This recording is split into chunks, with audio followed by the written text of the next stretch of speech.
You have $100, not $10,000, not a windfall from a relative you barely knew, not a bonus that arrived at exactly the right moment. $100, the amount that disappears in a weekend without you noticing, the amount you've spent on things you can't name by Monday, the amount that feels too small to matter and too tight to spare, and somehow both of those things at once. This is where it starts. Not with a strategy, not with a perfect plan or a brokerage account you've researched for 6 months. It starts with $100 and a decision that feels almost embarrassingly small given the size of what you're trying to build. You make the decision anyway. You set up the automatic transfer, you pick the index fund. You don't overthink it because overthinking is what kept you from doing it last year and the year before that. You click confirm. Nothing happens. The account shows $100. The market moves 0.3% and your $100 becomes $99.70. You check it 3 times before bed. This is the beginning, and it looks nothing like what you imagined. The account sits there. You feed it $100 every month like a plant you're not sure is alive. Some months the number goes up. Some months it goes down. 6 months in, the balance reads $578. You did the math before you started. You knew it would be around there. $578 is not a number that changes your life. It's not a number you tell people about. It's a number that exists quietly in an app you check less than you used to, because the checking stopped producing any feeling worth seeking. This is the part nobody talks about, because there's nothing to talk about. The first 6 months of investing $100 a month is not a story. It's a habit. And habits, before they produce results, produce only themselves. You're building the muscle of consistency in a gym where the mirrors don't show progress yet. You show up anyway. You transfer the $100. The machine accepts it without acknowledgement. There is a version of you that stops here. Not dramatically. Not with a decision to quit. Just a month where the transfer doesn't happen because things were tight. Then another month. Then the account sits at $578 for 4 months untouched, and you stop thinking about it. And then you stop logging in. And then a year passes and the habit is gone. The $578 is still there,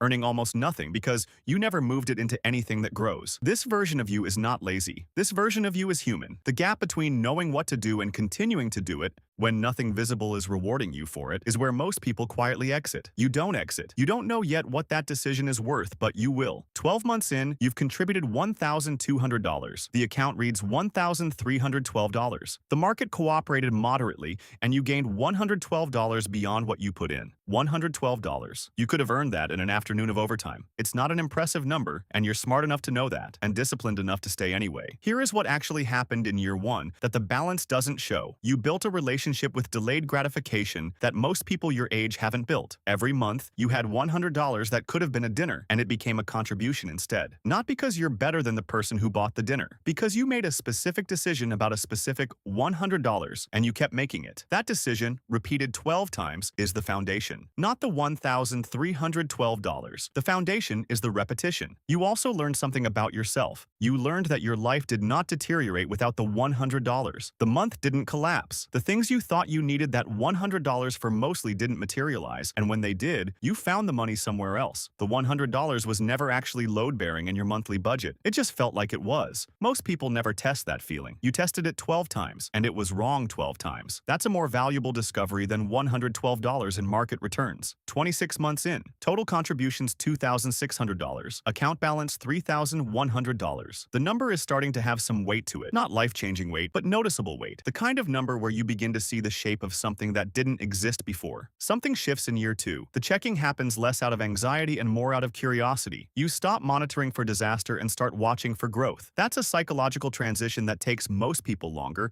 and some people never make it. The investor who checks their account from fear and the investor who checks from curiosity are holding the same fund. They are not having the same experience, and they will not make the same decisions when the market drops. The market drops. Of course it does. It drops 14% over 11 weeks. You watch $380 evaporate. The account that read $3,100 reads $2,670. You feel it in a specific place that is not quite your stomach and not quite your chest. You sit with it. You don't sell. You transfer the $100 on schedule because the schedule doesn't negotiate with market conditions. That $100 buys more shares than it did 3 months ago because the prices are lower. You don't celebrate this. You just continue. When the market recovers 8 months later, your account is at $3,900. The shares you bought during the drop are now worth more than what you paid. The discipline of the down months compounded quietly. It does this every time, and you will forget this every time, and the forgetting is fine as long as the behavior doesn't change. Year 3 ends. Total contributions $3,600. Account balance $4,750. You're up $1,150 beyond what you put in.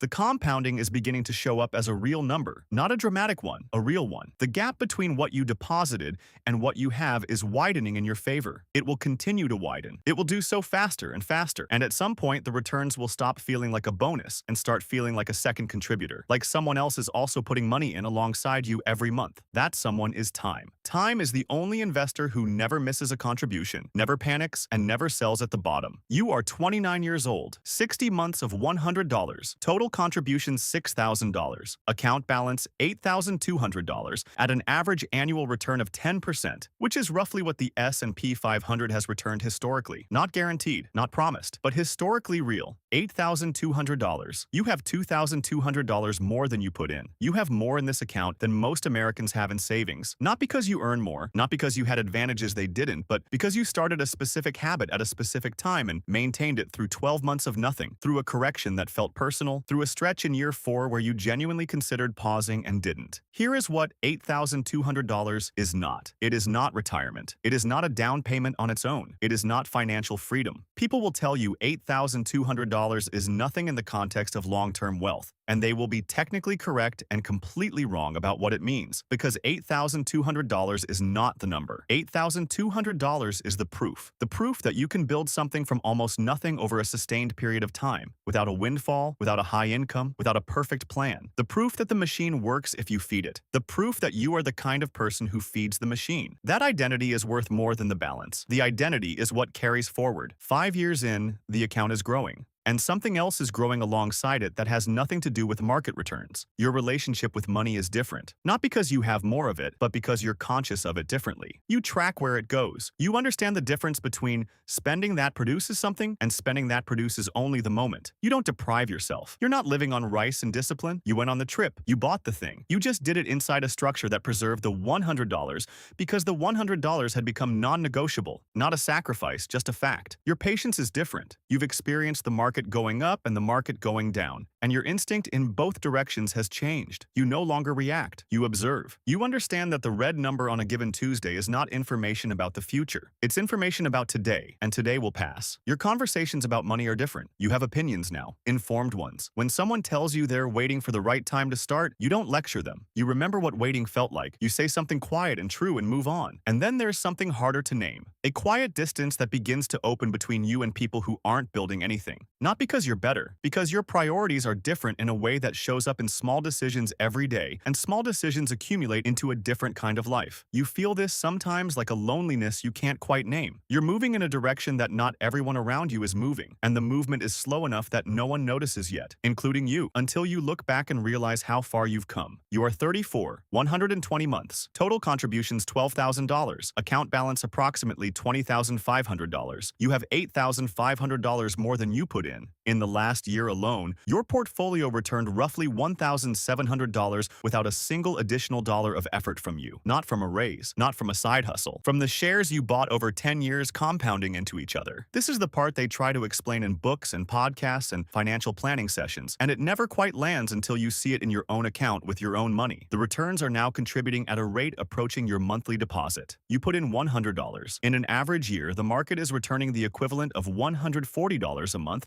on your existing balance. Your money is making money, not at a life-changing pace, but at a noticeable pace, and at a pace that is accelerating. You did not move back home. You did not take a second job. You did not give up the things that made your life your life. You gave up $100 every month, and 10 years later you have $20,500 in a portfolio that is growing faster than your contributions, and a habit that is permanent now, because permanent habits don't feel like habits anymore. They feel like personality. You are 44, 2 decades of $100 a month, total contributions $24,000, account balance approximately $76,000. You have $52,000 more than you contributed. The gap between contribution and balance is now more than double your total investment. You did not time the market. You did not pick the right stock. You did not have a mentor or an inheritance or a break that changed everything. You had $100 a month in 20 years, and the compounding did what compounding does when you leave it alone long enough. $76,000 is a real number, a number that changes decisions, a number with enough weight to serve as a foundation for something larger, if you choose to build on it. Here is what's easy to miss about year 20. The acceleration is only just beginning. The account is not growing linearly. It's growing exponentially, and the exponential part is only now becoming visible. In year 1, the market returned $112. In year 10, roughly $1,700 in a single year. In year 20, the account is returning approximately $7,000 annually. You put in $1,200 a year. The account adds $7,000. The machine has become the primary contributor. You are almost a passenger now,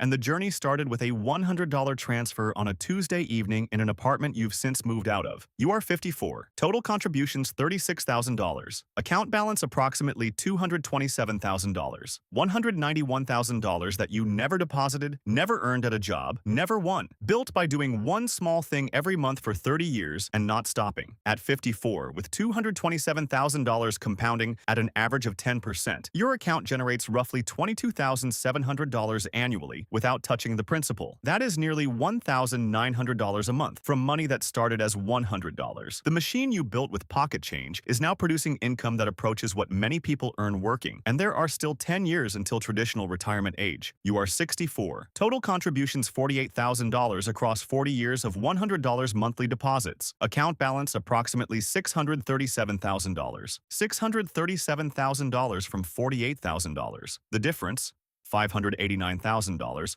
was not earned. It grew through time and through your refusal to stop. Through the 480 small decisions you made every month when the $100 could have gone somewhere else, and instead went here. Every month felt like nothing. Every month felt too small to matter. Every correction you didn't sell through. Every year that passed without drama or visible progress. Every Tuesday transfer that nobody congratulated you for. All of it stacked. All of it compounding. All of it here. You've been reading numbers. The numbers are real, and the numbers are not what this is about. This is about the version of yourself you build when you decide that small and consistent beats large and eventual. Because large and eventual is what most people are waiting for. The bigger paycheck, the bonus, the inheritance. The moment when it finally makes sense to start, because the amount is finally worth starting with. That moment doesn't come. And if it does, the habit of waiting comes with it. The money disappears into a life that expanded to receive it, and nothing is built. Small and consistent is not a consolation prize for people who can't do more. It is the mechanism. It is how the machine runs. The person investing $100 a month and the person waiting to invest $1,000 a month arrive at 40 very differently. The first has decades of compounding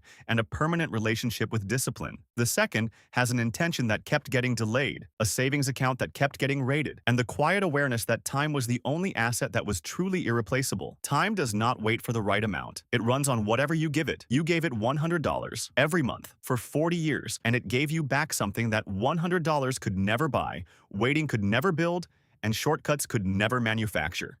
It gave you the proof that the smallest version of the right decision, repeated without stopping, becomes something that looks like luck from the outside and looks like discipline from the inside, and is, in the end, the most ordinary, extraordinary thing a person can do with money. $100 every month. Starting now. The machine is open.